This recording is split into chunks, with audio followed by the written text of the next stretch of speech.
네, 아시아발 주요 이슈 키워드와 관련 검색어를 통해서 살펴보도록 하겠습니다. 첫 번째 키워드는 일본 쪽 소식인데요. 어제 일본에서 부진한 3분기 GDP가 발표가 됐는데 여기에 관한 여러 가지 분석들이 나오고 있습니다. 그중에 하나가 바로 일본의 고령화와 인구 감소로 인한 원인이 있다라는 면인데요. 첫 번째 키워드입니다. 일본이 2분기 연속 마이너스 성장률을 기록하며 기술적인 경기 침체 국면에 접어들었는데요. 고령화와 인구 감소가 주요한 원인으로 지목되고 있습니다. 관련 검색어를 이어서 체크해 보도록 하겠습니다. 관련 검색어 마이너스 1.2%입니다. 일본은행에 따르면 생산 인구의 감소로 2030년에 일본의 성장률은 마이너스 1.2%까지 떨어질 가능성이 있습니다. 일본의 생산 연령 인구인 15세에서 64세 인구가 92년 전체 인구 중에 69%였지만 지난해에는 63%까지 떨어졌고 반대로 65세 이상 노년 인구는 세계 최고 수준인 23%가 넘는 수준까지 상승을 했습니다. 여기에 2005년부터 총 인구도 감소세로 돌아서서 실제 취업자 수도 감소 추세에 있는 것으로 나타나고 있습니다.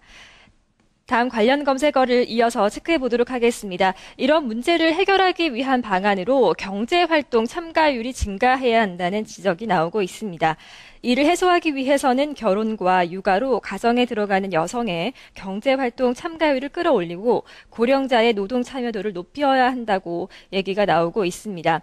오는 2030년까지 25세에서 59세 여성의 경제활동 참여율을 스웨덴의 수준으로 높인다면 성장률은 0.2에서 0.4% 올라갈 것으로 분석된다는 것인데요. 일자리도 줄어든 만큼 노동 생산성 증가율을 높이면 또한 성장률을 끌어올릴 수가 있습니다.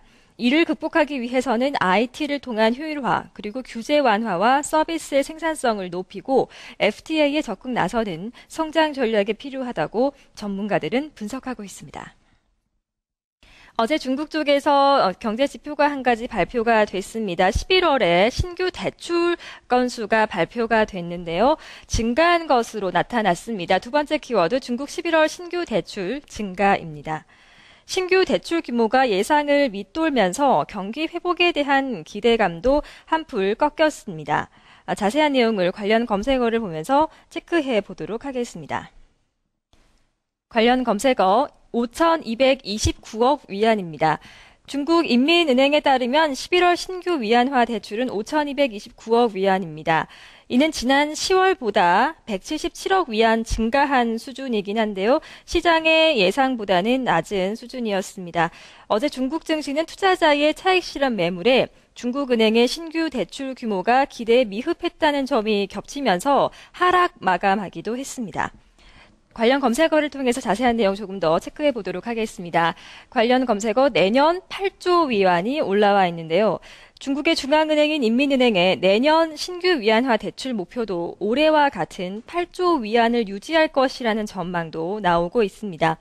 중국 외신은 경기 회복 흐름 덕에 내년 대출 수요가 늘어날 것으로 예상되지만 대출의 목표는 동일하게 유지가 돼서 대출 여건은 여전히 간단하지는 않을 것이라고 내다봤습니다.